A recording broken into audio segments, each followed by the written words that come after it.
অতিবৃষ্টির প্রভাবে ফরিদপুরে বিভিন্ন এলাকায় ফসলের মাঠে পানি জমে জলাবদ্ধতা সৃষ্টি হয়েছে। ইতিমধ্যে নষ্ট হয়েছে জেলার প্রায় 100 হেক্টর জমির সবজি ও বীজতলা। এ নিয়ে আরো জানাতে ফরিদপুর থেকে আছেন আমাদের সহকর্মী এস.এম. মাসুদুর রহমান। মাসুদুর, জলাবদ্ধতা এখন পর্যন্ত কত হেক্টর জমির ফসল নষ্ট হয়েছে এবং আরো জানাবেন প্রশাসনের পক্ষ থেকে কোনো সহায়তার আশ্বাস দেওয়া হয়েছে কি?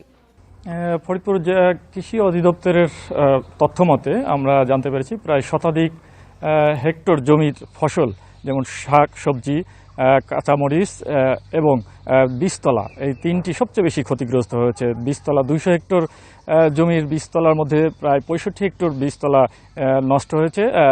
2300 হেক্টর কাঁচামরিচ লাগানো হয়েছিল। এই ফরিদপুরের 9টি উপজেলার সবচেয়ে বেশি 3টি উপজেলাতে হয়, মধুখালী এবং ফরিদপুর সদরপুরে।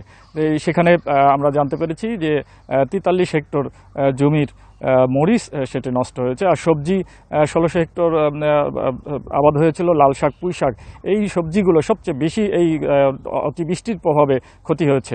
আমরা দেখতে পেরেছি প্রতিটি ক্ষেতে লাল শাক এবং পুঁই শাক, সেগুলো বৃষ্টির কারণে পোকা ধরেছে এবং পচন ধরেছে, যেগুলো নষ্ট হয়ে গেছে। চাষিরা বলেছে যে তারা যে উৎপাদন খরচ করেছিল, উৎপাদনের জন্য যে ব্যয় করেছিল, তার কোনোটাই ঘরে উঠবে না, অর্থাৎ তারা ব্যাপকভাবে ক্ষতিগ্রস্ত হয়েছে। আর কিছুদিন পরে যেখানে বীজতলা থেকে বীজ, আমন ধানের চারা নিয়ে তারা ধান উৎপাদন করবে, ধান আবাদ করবে, সেই জায়গাও সেখানে বীজতলা নষ্ট সহ গত এক সপ্তাহের অতিবৃষ্টি এবং অব্যাহত বৃষ্টির কারণে তারা পিছিয়ে গেছে এবং তারা দুশ্চিন্তায় আছে। যদি এভাবে বৃষ্টি থাকে, হয়তো বীজতলা প্রস্তুত করতেও তাদের আরও সময় লাগবে।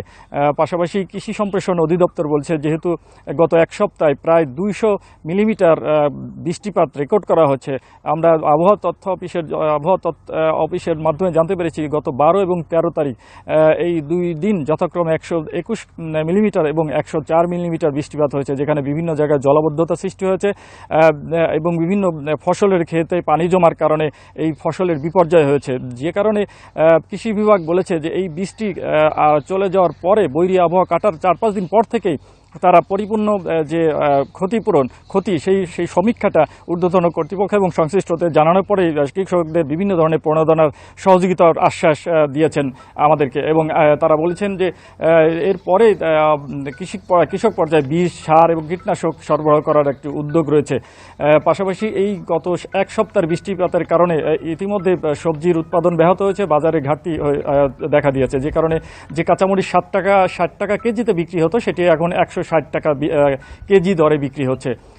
ফরিদপুরে এই গত এক সপ্তাহ অব্যাহত বৃষ্টির কারণেই ফসলের বিপর্যয়। এই ছিল ফরিদপুরের তথ্য। অতিবৃষ্টিতে ফসলের ক্ষতি নিয়ে যাচ্ছিলেন ফরিদপুর থেকে আমাদের সহকর্মী।